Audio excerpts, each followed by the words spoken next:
কিচেনে সবাইকে ওয়েলকাম জানাই। আজকে আমি বানাবো ছোট কাঁচা কুমড়ো দিয়ে বাটা মাছের ঝাল।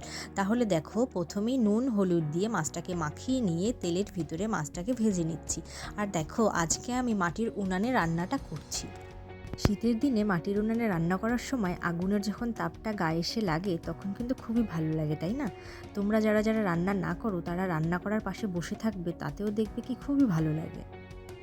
দেখো, কথা বলতে বলতে ভাজা মাছটাকেও তুলে নিলাম আর কুমড়োটাকেও নুন হলুদ দিয়ে ভালোভাবে ভেজে নিচ্ছি। কুমড়োটাকেও একটু লাল লাল করেই ভেজে নেব। তোমরা আমার ভিডিওতে প্রচুর প্রচুর লাইক করো। এইবার দেখো, আমি একটু বাটা লঙ্কা ভাজাটার ভিতরে দিয়ে দিলাম। এবারও কিছু সময় নাড়িয়ে জল দিয়ে দেব। পরিমাণ মতো জল দিয়ে দিলাম। এবার একটুখানি নেড়ে ঢাকনা দিয়ে ঢাকা দিয়ে দেবো। দেখো, খুব সুন্দরভাবে আগুনটা কিন্তু জ্বলছে। আর যারা আমাকে অনেক ভালো ভালো কমেন্ট করছো তার জন্য আমি খুবই খুশি। আমি আরও কিছু সময় সবজিটাকে জ্বালিয়ে নেব। যত ধৈর্য ধরে জ্বালানো যাবে ততই কিন্তু টেস্ট বাড়বে।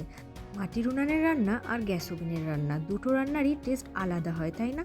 তোমাদের কোন রান্নাটা ভালো লাগে আমাকে কমেন্ট করে জানিও। আমার তো মাটির উনানের রান্নাটাই বেশি পছন্দ। আমি কিন্তু সবজির ভিতরে মাছ দিয়ে দিয়েছি। আমার মাছের পরিমাণ কম আছে, তোমরা চাইলে মাছের পরিমাণ বেশিও রাখতে পারো। দেখো, আমি একটু ঢাকনা তুলে দেখে নিলাম। এবার আগুনটা কেমন জ্বলছে একটু দেখে নিলাম। আর এবারও ওই কড়াইটাকে বসিয়ে দিলাম। এবার সোমবার দেব। সোমবার দেওয়ার জন্য একটু তেল দিয়ে দিলাম।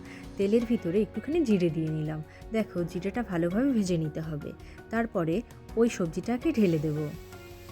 আমার রান্নাগুলোর তেল মশলা কিন্তু খুবই কম থাকে। তোমরা এরকম করে বানিয়ে খেতে পারো, তাহলে কিন্তু স্বাস্থ্যের জন্য খুবই ভালো হবে। তোমরা অনেকেই আছো বাটা মাছ কাটার জন্য খাও না, তারা এভাবে একদিন করে খেও। কমেন্ট থেকে আজকে যাদের নাম বলবো: শাওন বিশ্বাস, দিব্যা বিউটিফুল কার্টুন। ভিডিও দেখার জন্য থ্যাংক ইউ সো মাচ।